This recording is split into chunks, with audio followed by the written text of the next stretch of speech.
then briefly introduce our presenters today. And they will be much better at doing this than myself, so I will be brief. So today we have the pleasure to receive Ferdia O'Brien and Sandström, who have accepted to present on an upcoming book, which is very, very exciting. We want to hear that. I have shared with all of you who were on my list a paper that they have co-written and published and circulated at the beginning of January. I hope some of you had the time to read it. So Ferdia is behind the website Bright Age Beyond that I know a few of us are following and trying to get updated about what's happening there. And Anders published a book called Anarchist Accounting, I think in 2021, if I'm not mistaken. Yes. Very interesting book that is included in the Paricon tradition. And as I was saying, they are both working on a book that will come out shortly. What I want to tell you is that we have an hour of presentation from our two presenters, and then we'll have an hour to discuss with them. So I tell you to take notes or, to write down your questions, and we will be able to ask them after their presentation. So Anders, Ferdia, the floor is yours. Yeah, okay. Thank you very much for this invitation to this very, I think, important and interesting series of seminars. We will be doing our presentation with a number of PowerPoint slides. So, Ferdia, are you able to...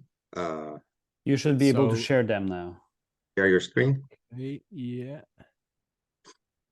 So let's see this. Okay, this is visible? Yes. All right. Okay, so yeah. Anders, do you want to? Yeah. Yes. So go to the next slide, please.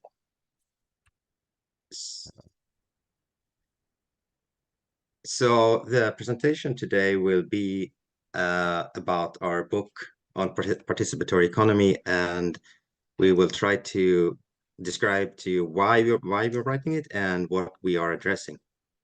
Next slide, please.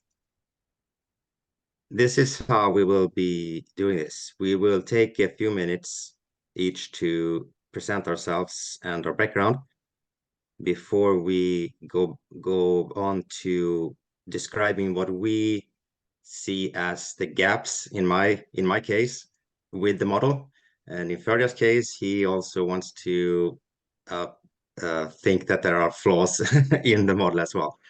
We will spend about 50 minutes each on that before we end with a dialogue on how we imagine an adjusted household planning procedure, how that would look like.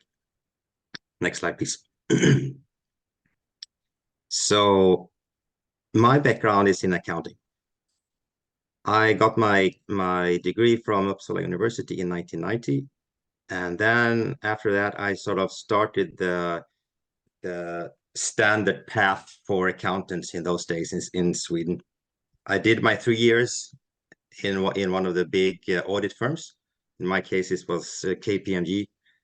And after those three years, I changed sides of the desk and went into the business community and held a number of different accounting positions for a number of years, changing employer every 2 or 3 years, as you were supposed to do if you wanted to climb the ladder the fastest.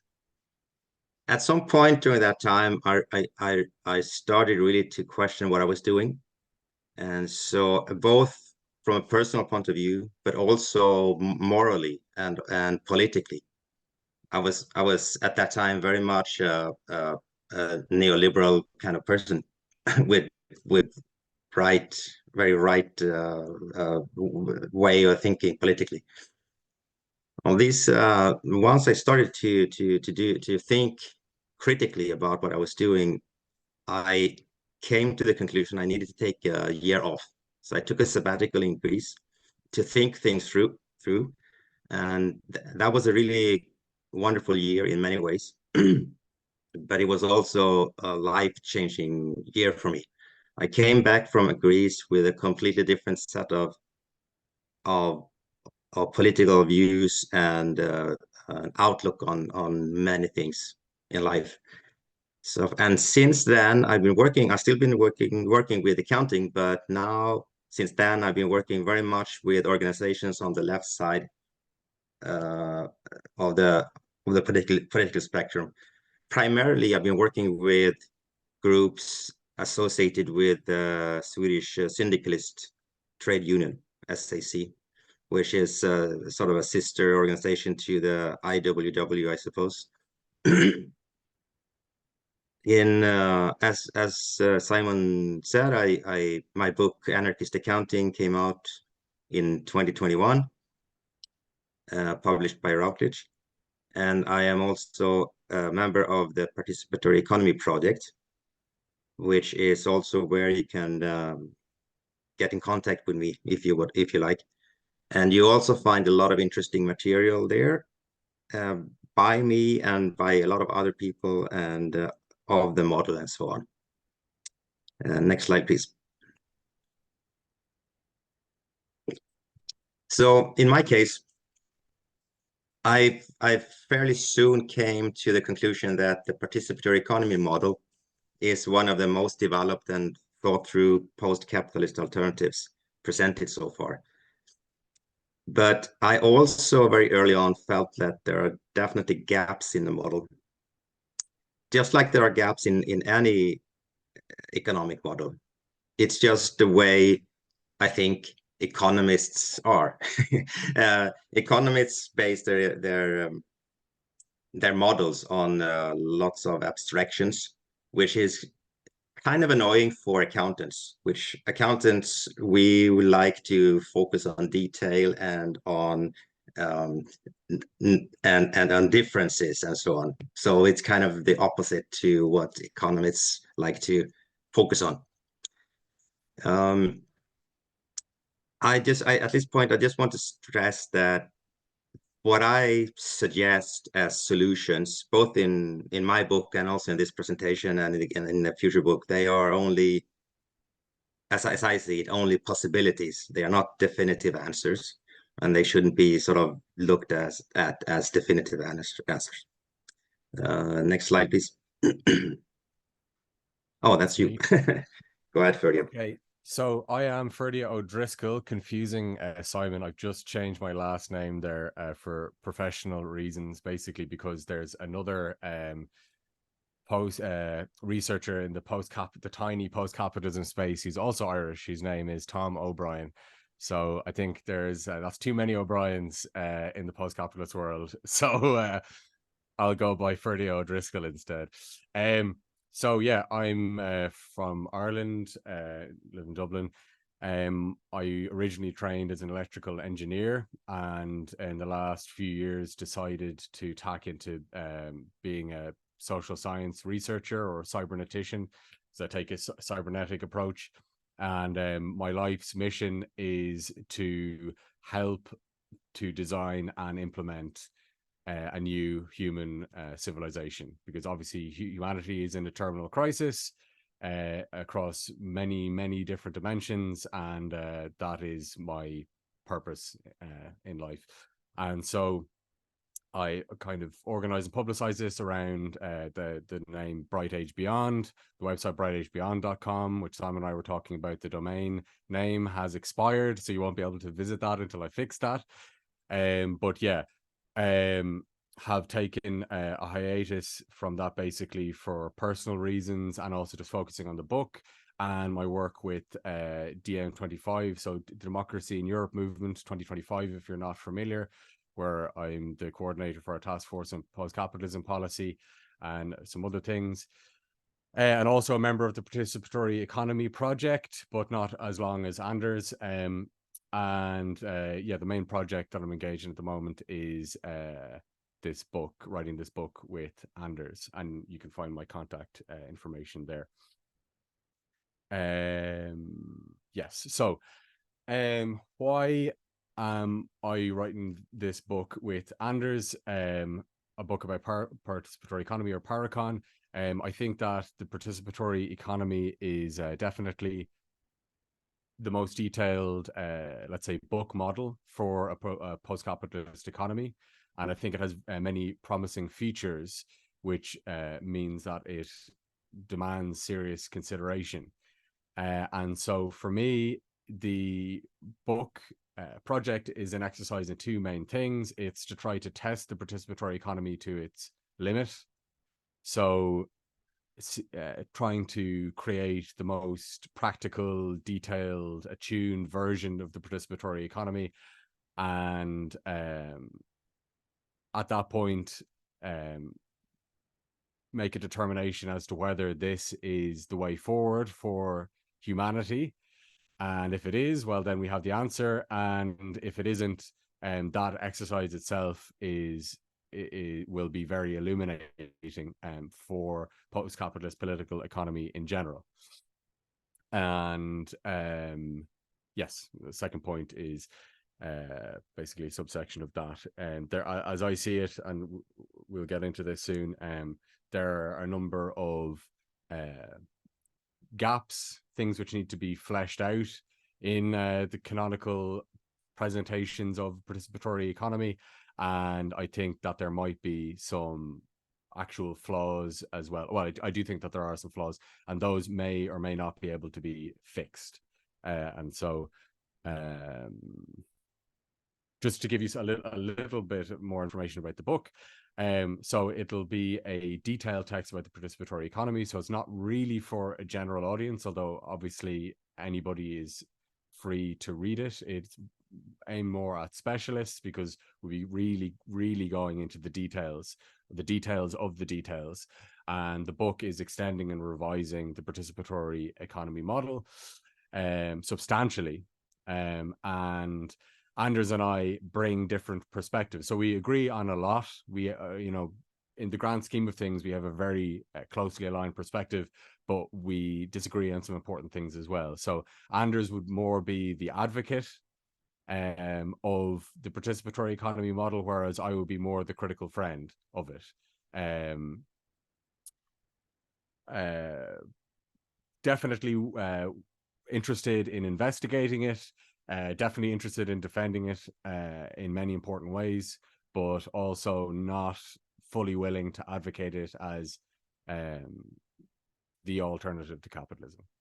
We'll see when the book is completed, have I changed my mind. And so the aim is to bring that to the publishers in something like a year. Okay, we're still writing it.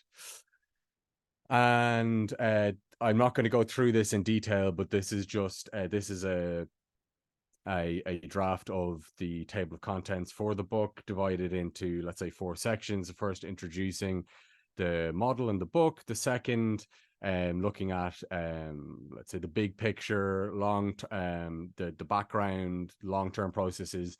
Third, the annual horizon of annual planning, because the annual planning procedure is really the most distinctive thing about the participatory economy model. And then perhaps a 4th section if we haven't already run into 600 pages. So that is that. And now I will pass you back to Anders, who will talk about why he's writing the book and gaps in the model. Yes, thanks. Okay, yes, next slide, please, Ferdia. Okay, so this is my list of gaps that I want to talk about today. This list is not exhaustive or complete in any way. There are other gaps as well, but these are, in my mind, some of the most important ones to focus on. So first, we have the price formation and individual consumption planning. We have the logistics and distribution, including plan updates during the year.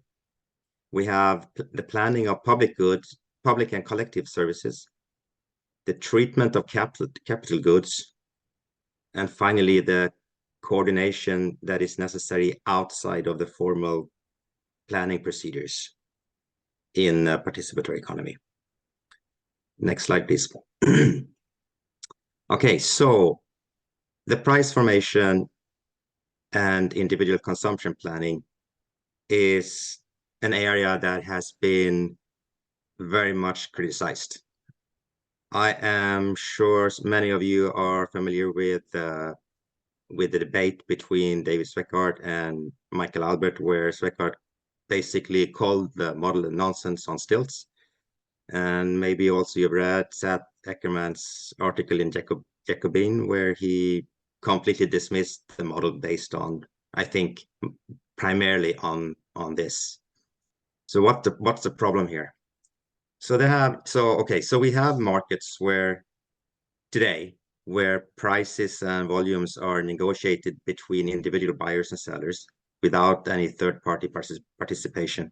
This means that it's really easy and comfortable to reach a price for any and every good and service that is traded. In a participatory economy, we don't have that. There are no individual negotiations going on. Instead, actors only react on prices that are externally announced, externally to them. So they do this by preparing and submitting proposals for consumption and production. So this one of the things that comes from this is that the participatory planning procedure really presupposes a product catalog at the start of the planning procedure, including all the categories of products that are to be traded during the year. And the challenge that then becomes this huge number of versions and different kinds of goods and services that exist in a modern economy. How do we sort of deal with that? Next slide, please. So it should be obvious that there is no way we can handle every different version of product that is traded in the economy. There can only be very coarse main product categories that can be handled and priced through the annual planning procedure. So how will the more detailed versions of products and different models be priced? So what I proposed in my book, Anarchist Accounting, is a way to handle this. I argued that if you can decide or define the relation between the announced price of a main course product category and the average unit production cost for that same course category, if you have that relation, you can use that relation to derive prices for the more detailed subcategories that are part of the course category. In my mind, this is sort of a big step forward in the price formation procedure. Next slide, please. So what does this mean in practice? It means at least two important things. First of all, if you want to do this, it becomes very important to think about how to categorize products. Because the idea is not that any individual worker council realizing that they have high costs, they can define a new product category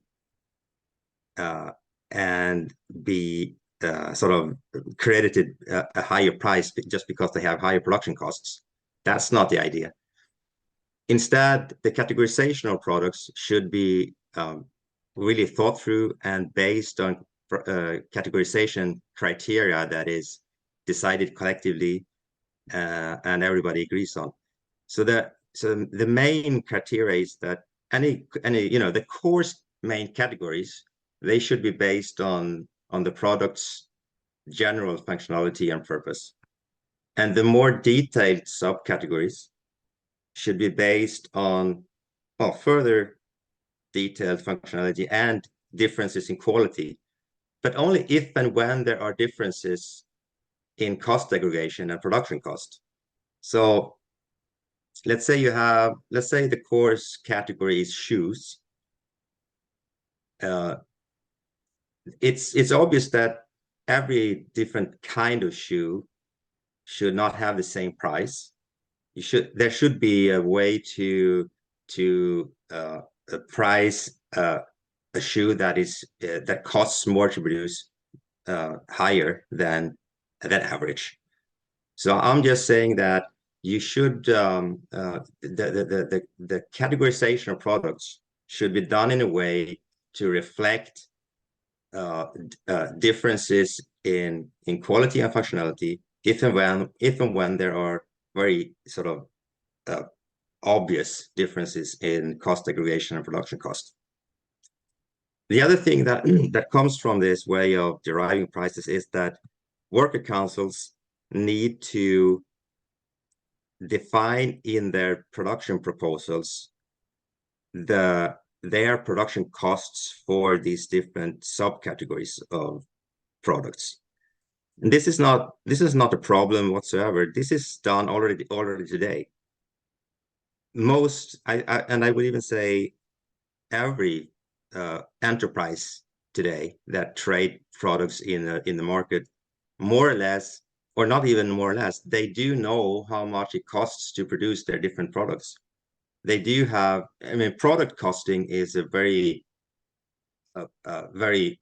important part of accounting theory. That's especially management accounting. So I don't think this is a problem. Some people think that they will be putting too much pressure on worker councils and demanding too much of them to do this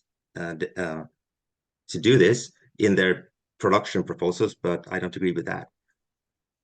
Next slide. Next slide, please.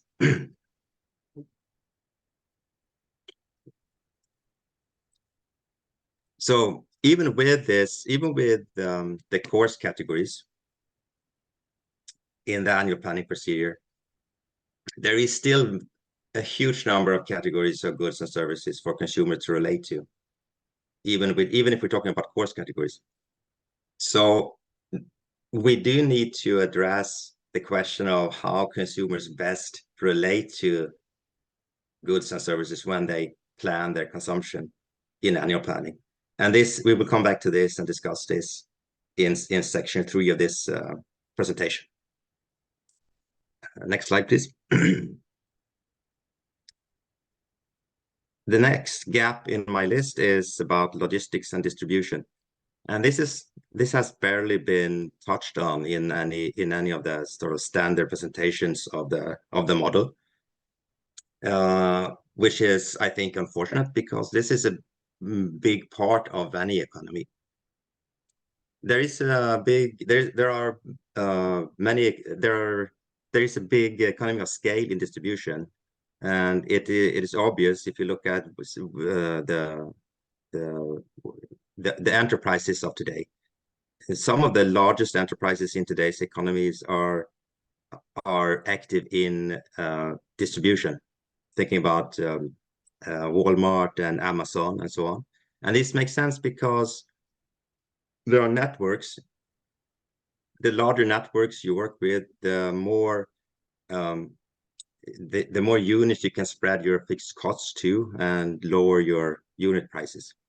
So this will be the same, obviously, also in a participatory economy. So it makes sense to think about distribution and logistics as something that should be collectively organized and planned, and be planned networks through, I suggest here, in the National Federation of Consumer Councils.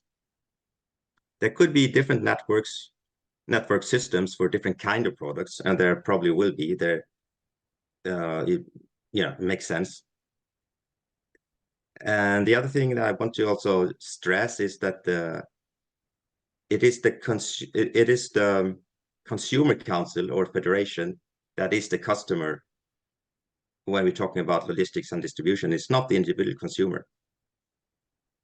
The costs that are involved in these distribution networks are obvious. They are, storage facilities, distribution centers and shops, all the equipments that are needed and personnel and so on. And these costs, I recommend or I propose are passed on to products as markups. And there could be different markups for different types of outlets, because there are different cost structures and cost aggregation depending on how you distribute things. Very different costs involved in an online sort of setup compared to convenience stores and malls and so on. There could also be differentiated markups for different regions. I have a question mark there. It's not really obvious that it should be, but it could be. Next slide, please. I also want just to mention that there are other things that need to be thought of when we think about distribution and logistics. And I have just noted here that there should be intermediation agencies for labor exchange, for instance, and for housing and so on. So there needs to be systems of distribution and logistics in a number of different areas when we go to the implementation part of an agreed plan. Next slide. Okay, so I also mentioned here that there has to be a way to adjust the agreed annual plan during the year, because as soon as the year starts, circumstances will also start to change. That is just inevitable.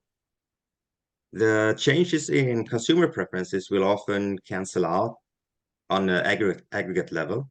I'm not so worried about those changes, but there are changes in supply as well. For instance, due to bad harvests and so on, and they are more difficult to handle. But in any case, there's nothing very strange or very difficult. Really, I mean, it's difficult, but it's not undoable to do updates of plans. They need to be negotiated though between federations, not between individual producers and consumers, but through federations. There could be production adjustments, or there could be negotiated rationing consumption.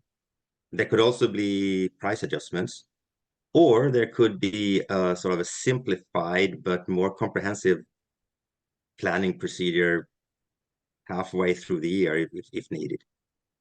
The point is that there are ways to deal with changes to the plan. Next slide, please.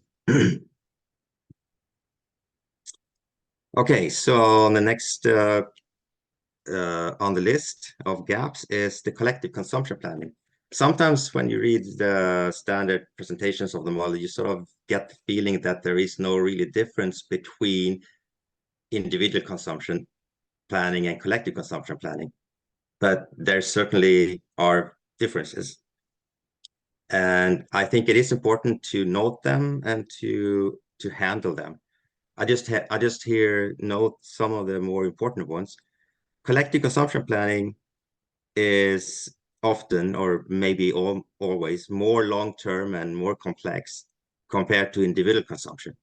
There's a huge difference between buying a bottle of shampoo or a tube of toothpaste or a pair of shoes or a bike or whatever, compared to requesting a transportation system for our community or education system or a healthcare system. These systems, they are also very often extensive, and they include many or multiple actors that need to be involved in their coming together. And collective consumption also have extensive effects and implications for a lot of people. So when you do collective consumption planning, you need, I think, the community and the consumer federations and neighborhoods need to have an ongoing and thorough discussion going on within the community. And once you have sort of decided on the level of collective service that you need and want, it is fairly stable and price insensitive. It's not the price change in one single year. It's not that important. It is the sort of the long-term expectation, the expectations for the long term that is more important. Next slide, please.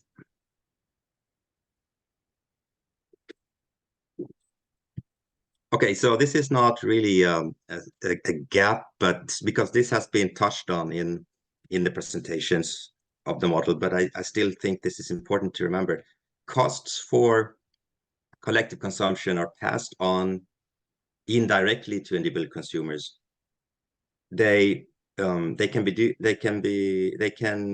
be done in two different ways. It can be done through what I call individual cost allocation, which means that the consumer is charged a calculated user fee at the time of usage. For instance, when a person buys a ticket for a bus ride, or buys an entrance ticket for a museum or a national park or whatever.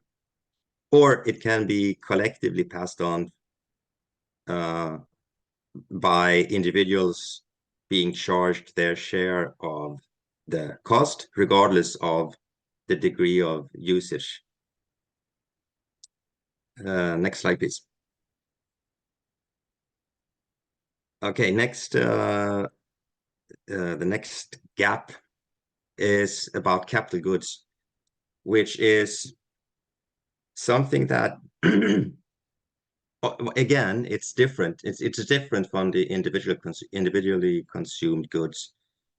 And here I'm not talking about investment planning. I'm talking about a situation where worker councils make requests for investment goods in the annual planning. But even then, I think federations need to play a larger role. It is the federations that assign initial access to production facilities and organize both startups and shutdowns of worker councils. And I think they also need to be an instance that accept or reject suggested at least major additional investments based on the investment plan. So how do worker councils decide on investment? They do that by comparing the expected extra revenue that they think they will get by the investment with the expected costs in total for the economic life of the investment. So this, once again, this points to a long and thorough decision-making process that can take, it can take years, really. It needs to be researched, and there needs to be comparisons made, discussions and debates and so on. And once you have sort of decided on a big investment, it's relatively price insensitive in an individual annual planning, because once again, it is the long-term price expectations that are important. Next slide, please. Okay, so I also want to point out that there are many different kinds of capital goods. That's another thing that it doesn't really get through in the standard descriptions of the model. Some of the capital goods are really very complex construction projects with many different suppliers, very long time of implementation or construction, but also very long preparatory period before you come to a decision. You have the customized and bespoke installations and machines and equipments, and then you also have the standardized, mass-produced machines and equipment. And in addition, all these different types of capital goods, they have different lifespans. You have the long-standing buildings that can be standing for 50 years or more, and then you have the computers that are also capital goods. They can have lifespans of only three years. So another very important challenge for capital goods is that the buildings and machines that are customized and unique, they introduce a huge challenge when it comes to balancing supply and demand. Because as we said, there are no negotiations between individual buyers and sellers. So that means that it becomes even more important to think about is it possible to break down these customized and unique blueprints in the case of constructing buildings? Is it possible to break down these definitions into more generic and quantifiable categories of goods that can be related to in an annual planning procedure? Next slide, please. And then we have the issue with the existing capital goods. And to be honest, in my mind, the the allocation and pricing of existing fixed assets does not really fit smoothly into the annual planning procedure. For one thing, there are no in a participatory economy, there are no external capital owners looking for investment opportunities, prepared to put in a bid on any production facility somewhere else. Production facilities and units are often unique and customized, and they also have different age and wear and tear. So, and this is true also, this is not something that is unique only for the participatory economy. This is true also in our market economy. The interesting thing, at least I suppose for accountants, is that even in our market economy, where everything is said to be priced at market value, you have fixed values that many times are not valued at market values. They are very often valued at historic cost that is depreciated based on their economic lifespan. And I suggest in my book that I don't think it is possible to price certain fixed assets through the annual planning procedure, as you sometimes sort of get the feeling that is proposed in some presentations. So instead, I say that the least bad way to deal with this is something that is similar to what we are doing today. I suggest that the user right fees for access to certain capital goods, certain fixed capital goods, should be based on historic acquisition cost and age, in the way that I say at the bottom of the slide, which is basically the same way that it is valued in today's economy, really. Next slide, please.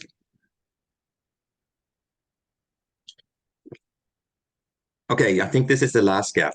I think I've spent a little bit more time than I expected, but this is something that I think is important to realize. I think there is a lot of coordination that needs to take place outside of the formal planning procedures in a participatory economy. I want to start just by saying that in today's economy, this is true also. If you look at today's economy, you have these huge multinationals and conglomerates that really performs a lot of coordination and planning within their units, which are huge, and they do this through different back office departments. Like you have a central headquarters, you have an administration department, you have accounting, legal, purchase, and maintenance departments that really performs a lot of coordination and planning outside of the market. If we're talking about today's system. Next slide, please. So there is obviously this sort of a similar need also in a more democratic economy. And it makes sense because there is also an economy of scale in organizing activities, assets and resources collectively, if it is possible. And even in a decentralized economy like a participatory economy, where the main actors are self-managed worker councils and consumer councils, they need continuous support and help when they prepare their plans and making decisions and implementing decisions and so on. Next slide, please. So these are just sort of examples of what I call support units that could be necessary in a participatory economy.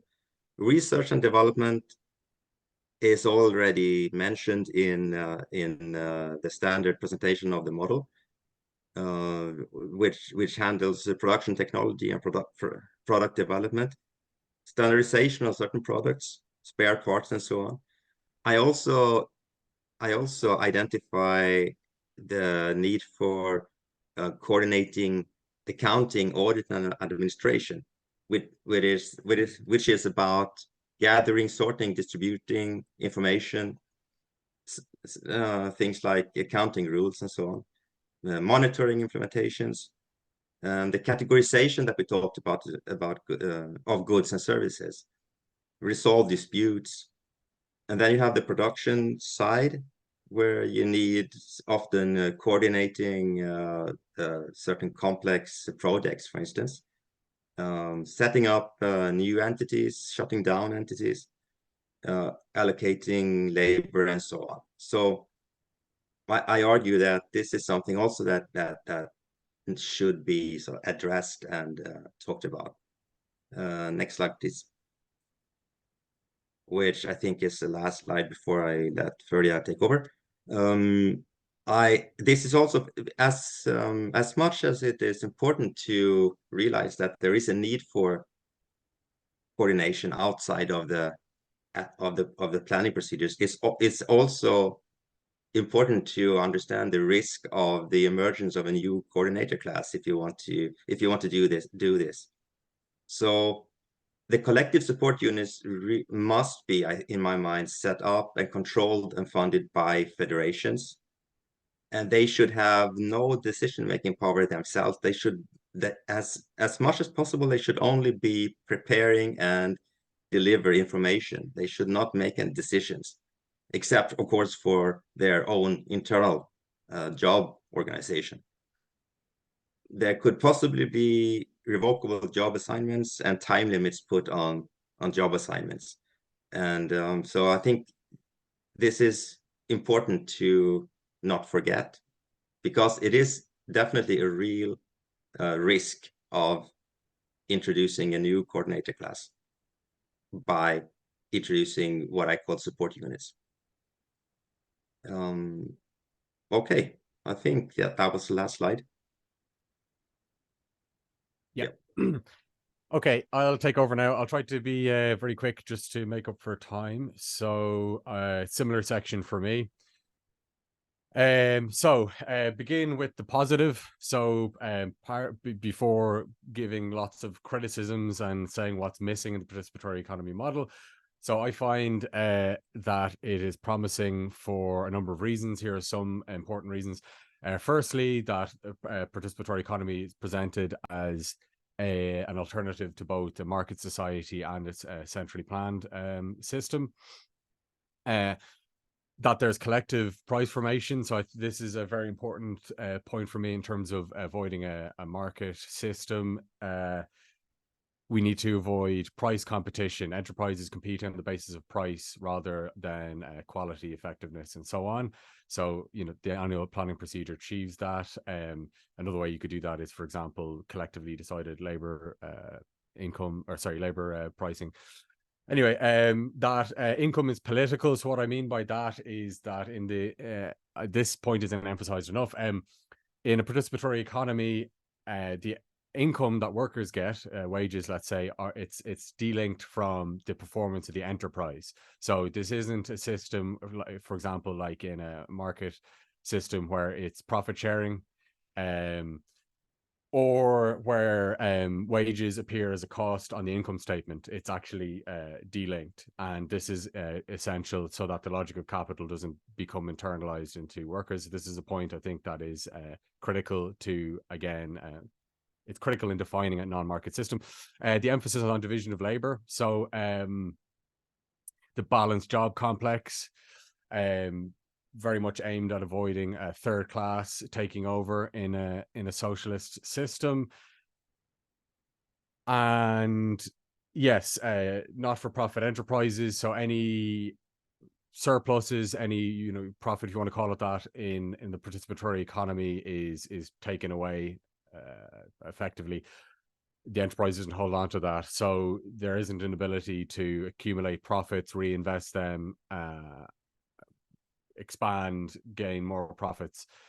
Again, this is a critical component of breaking from the market system. And another attractive feature is that it would be feasible, or at least it seems very likely that it would be feasible with today's computers. We don't need I think supercomputers would help, but basically the bottleneck, as I'll explain later, is human in participatory economy. So I'm going to whip through these, especially because I'm trying to actually go even quicker now. So concerns. So these are broadly things which just need to, at the very least, be expanded, need to be talked about more, haven't been talked about. They may or may not be big problems, but they certainly need to be addressed. So things like so these are all within the annual planning procedure. Approving and disapproving of proposals, how does that actually happen? Is it by a computer? Is there voting? And what happens if a proposal from an enterprise is rejected, for example? Do they just get kicked out of the system? Well, clearly you can't do that, but then what happens? Stuff like that.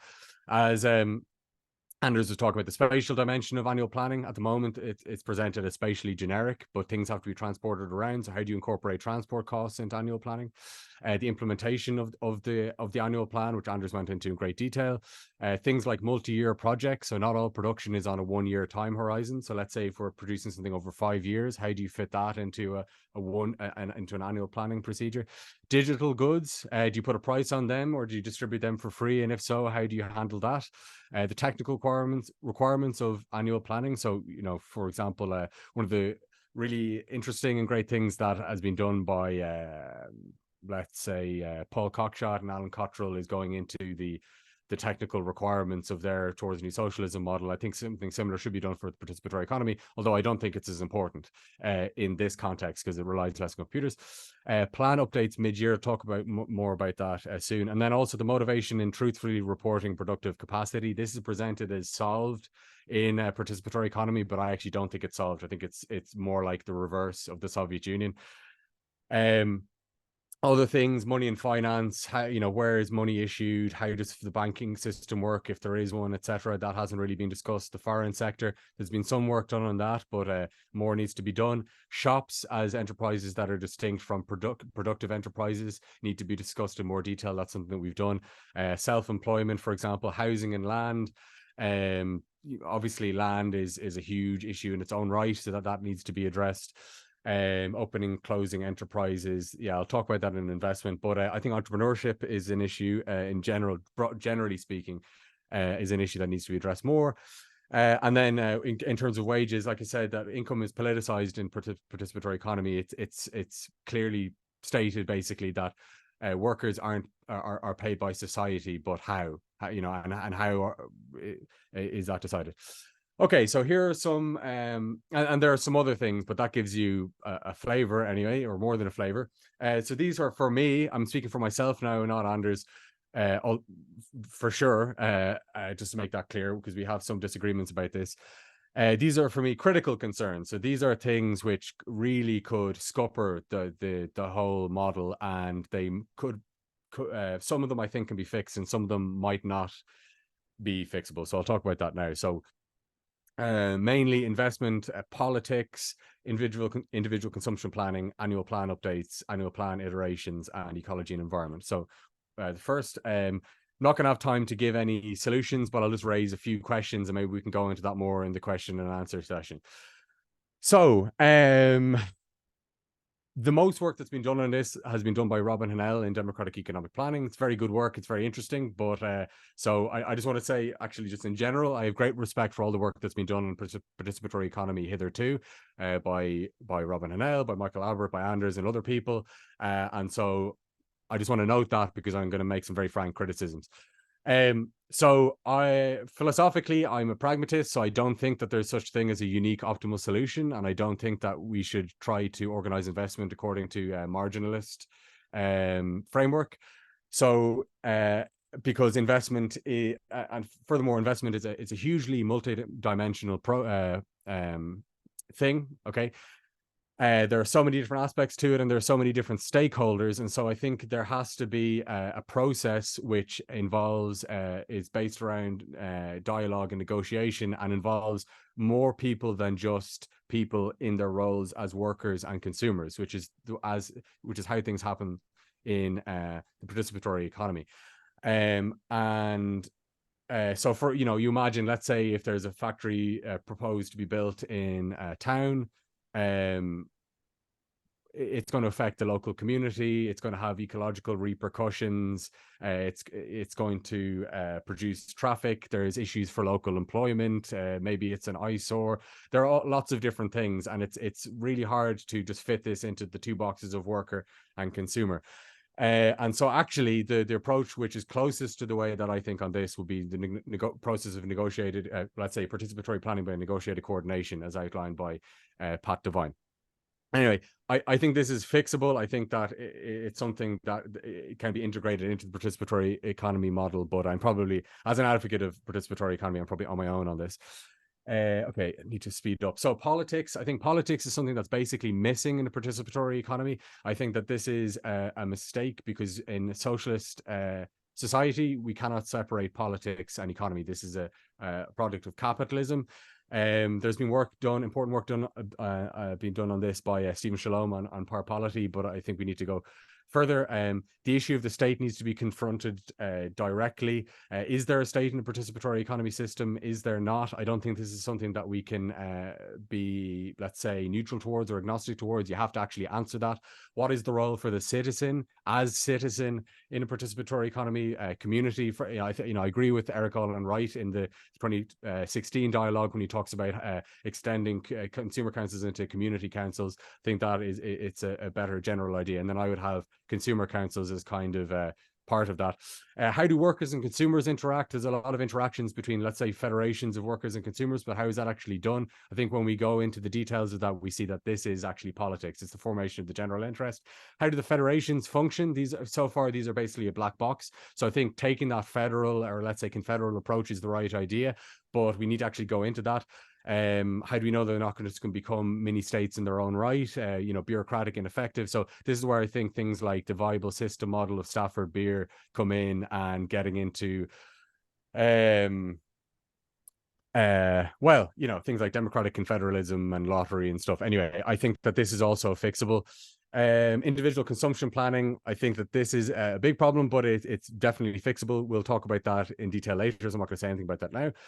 Annual plan update. So great thing about the participatory economy is that the formation of prices is collective, and because it's collective, price formation is tightly coupled. It's all prices have to be set at the same time, and it's decentralized. So these are two of its most attractive features. Unfortunately, this also means that anytime prices have to change, there isn't a central agency which can just change them. Which means that you have to, every actor has to participate, and then also they're tightly coupled. They all have to change at the same time. So if prices have to change during the year, how do you do that? Do you have to repeat annual planning each time, etc.?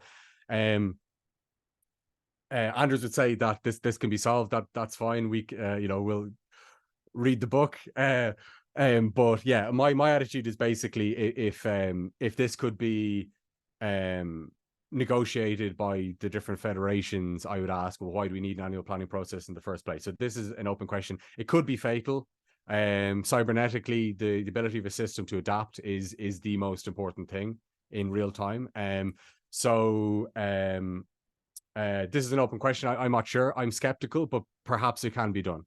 And then annual plan iteration. So you're all hopefully familiar with the annual planning process. You know that it happens because it's not a central supercomputer performing the iterations within a single node. Then there have to be iterations going back and forth between worker and consumer councils. So how many iterations will that take? It's very hard to know without actually trying it in practice. There have been simulations done on this that are very interesting, very good work by Stepinczyk and Hanel in democratic economic planning.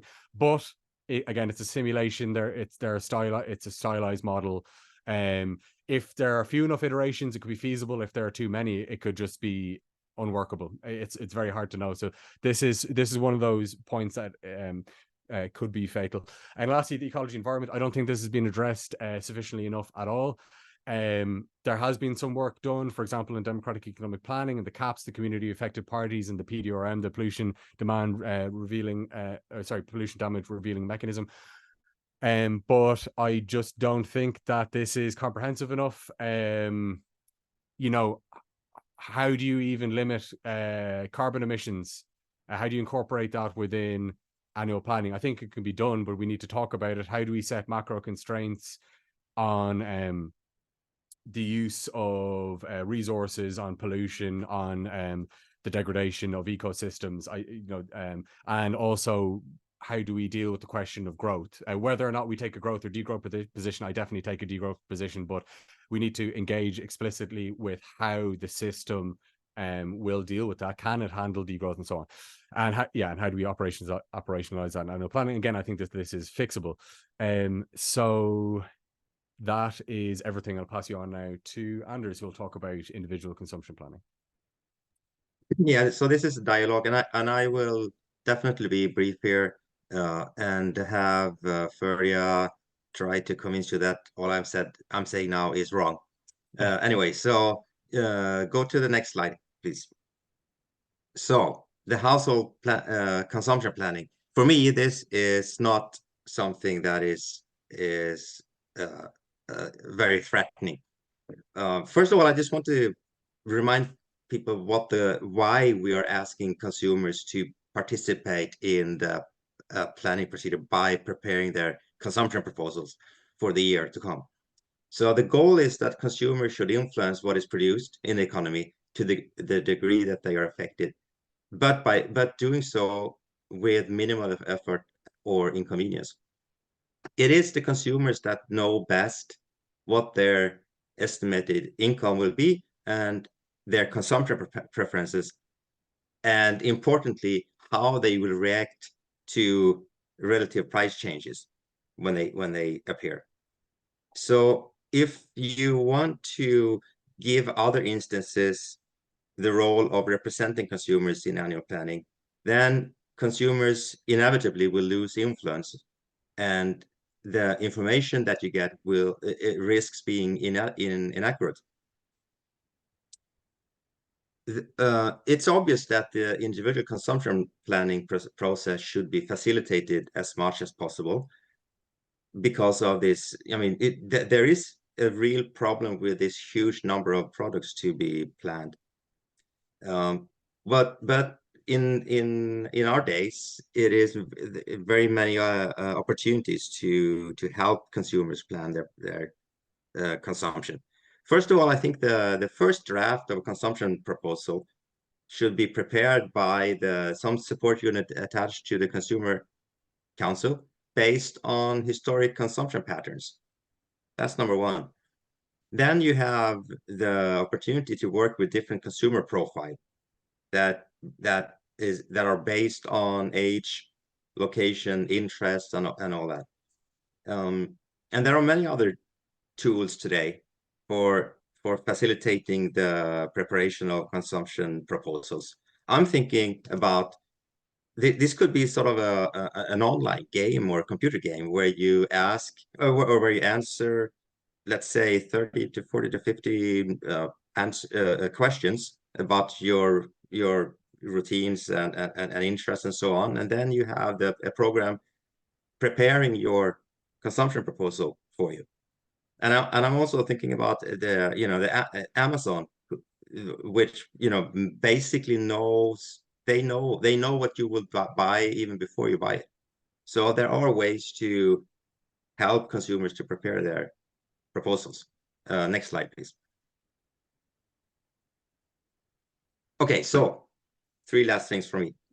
So even though I think that the individual households should prepare their consumption proposals, it will always be the neighborhood consumer council that files and submit the aggregate consumption proposal for the whole neighborhood. And the consumer councils and their distribution networks should absolutely adjust the aggregate proposal before submitting it, considering historical and statistical discrepancies between plan and outcome. There are so many things that individuals don't really know, but looking at them at the aggregate, you know, statistically. For instance, some people will die, some people will have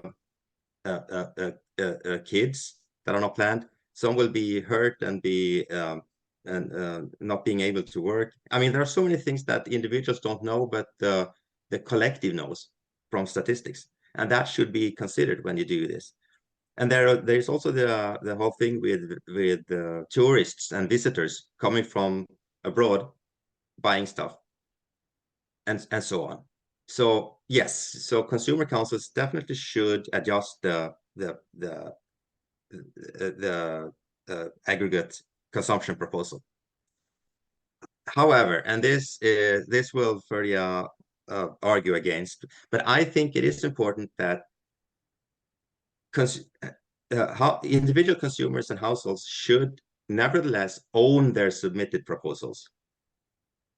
What this means in practice is that if there is a situation where rationing will become necessary, and I don't think that is very likely to happen very often, but if it happens, that it means that a planned consumption will be prioritized. So if you have not planned your consumption, and there is a situation where the rationing is necessary, then you may have to endure a longer delivery time for your thing, or maybe you need to wait until the next year's annual planning procedure. For me, this is not something that is very threatening or difficult or bad.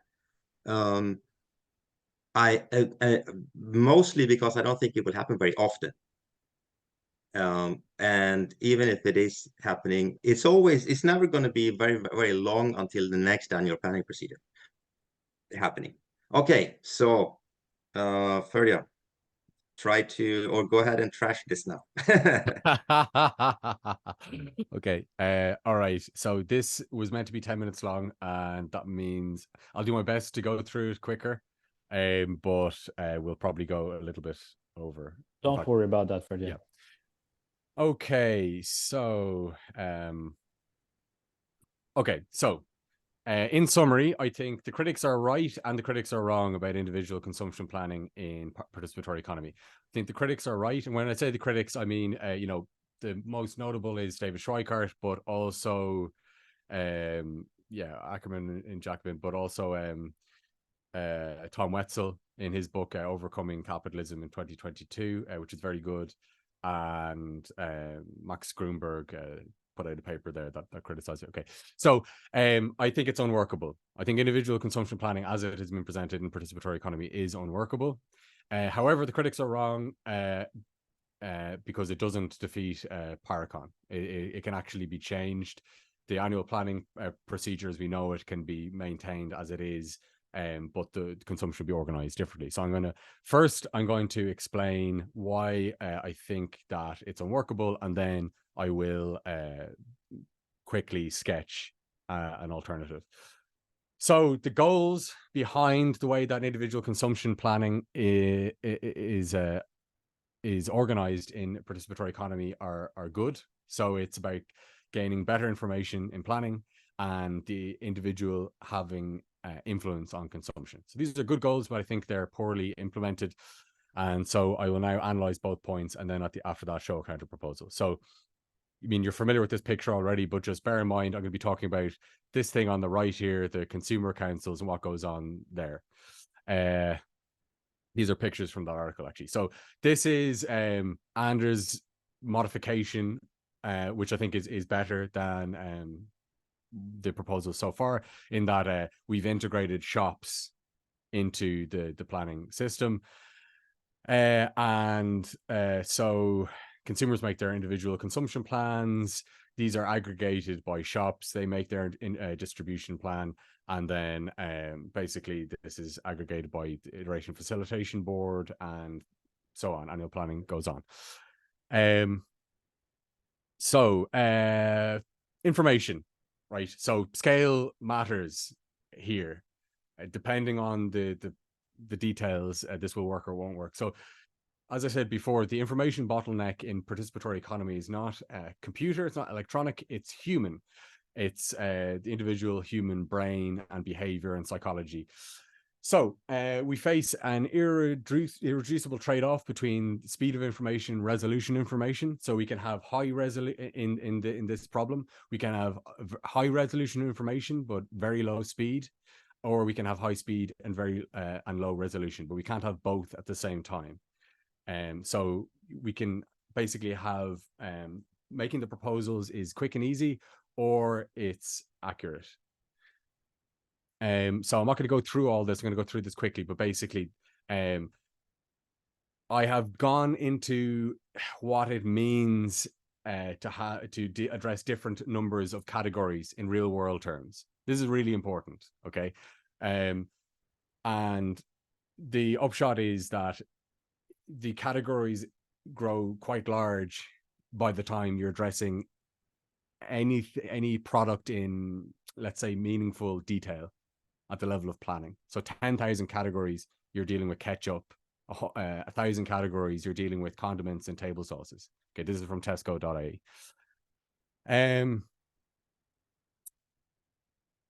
So yes, so in terms of prediction, I think that we should let the shops predict. I think they're better placed to predict. Individual prediction is very limited. Even if you let individuals have 2 whole weeks to predict what they're going to consume, individuals are myopic. So it's like asking drivers to predict how many miles will you drive on each street over the next year.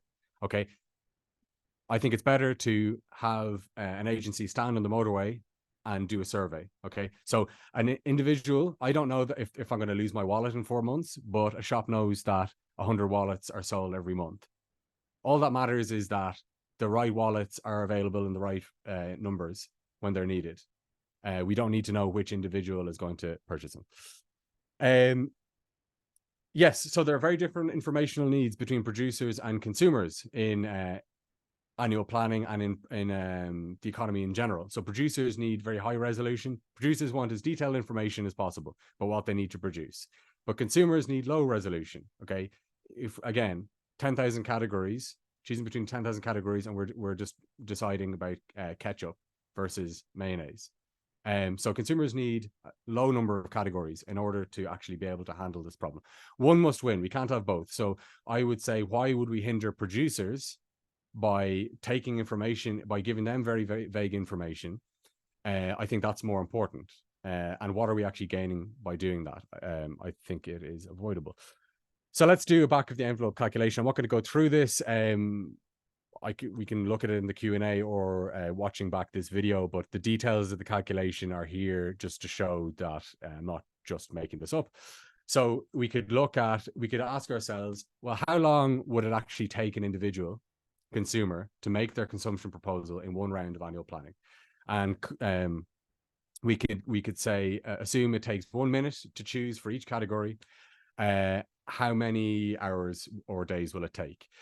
So cutting to the result, we see that at the level of ketchup, it takes 170 hours. At the level of condiments and table sauces, it takes 17 hours. And at the level of food cupboards, that's this category on Tesco's website, supermarket, it takes 1.7 hours. So it takes a lot of time.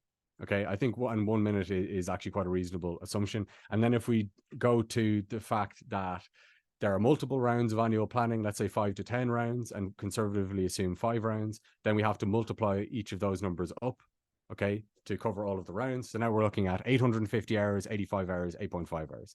So the conclusion that I take is that we can't actually go beyond 100 categories, choosing between 100 categories. In a world of 10 to the 9 distinct products, okay, about a billion, on the order of a billion products. So this is very, very vague. So we only have a low resolution in feasible time. So at this point, I would say that information is not good enough. I actually don't think it's detailed enough for consumers. It's certainly not detailed enough for producers. Now, in terms of influence, I will say this. So the idea is that the individual should have influence over consumption, which I agree, but individual consumption plans do not provide accountability. Why not? Because there's a cursed dilemma. So the consumption plans, individual consumption plans are aggregated by shops. So if shops, let's start with this. If shops cannot alter the plans, they just take each individual's plan, they sum them together, and that's what they do. If that's what happens, it's going to be gross dysfunction because individuals are myopic. Okay, so that you have to let shops adjust according to what they know, according to their own statistics, according to their own embedded knowledge, and so on. But if shops can alter the plans, well, then individual consumption plans have no control function because shops can change them anyway. So there isn't accountability here. So for me, the accountability has to be in the consumer councils, the governance of the consumer councils, and the governance of the shops. And that accountability should be there anyway if the system is going to function properly. I'm going to skip through that just for time. Also, the individual consumer already has substantial influence in the participatory economy. I mean, this is a good feature of it. So the consumer has influence in making purchases of what they want, where they want. Okay, that's already in making reviews of products, in having relations with specific shops. So you could think about it like consumer cooperatives. Okay, having relations with a particular shop and the governance of that, in making a decision about the division of capacity in society between investment and consumption, and between individual and collective consumption. So the individual already has a lot of influence. My proposal is that shops formulate consumption proposals in annual planning. So we take the individual out of it. Okay, making proposals. Shops make proposals instead, sector by sector and individually, and that these are submitted to the iteration facilitation board.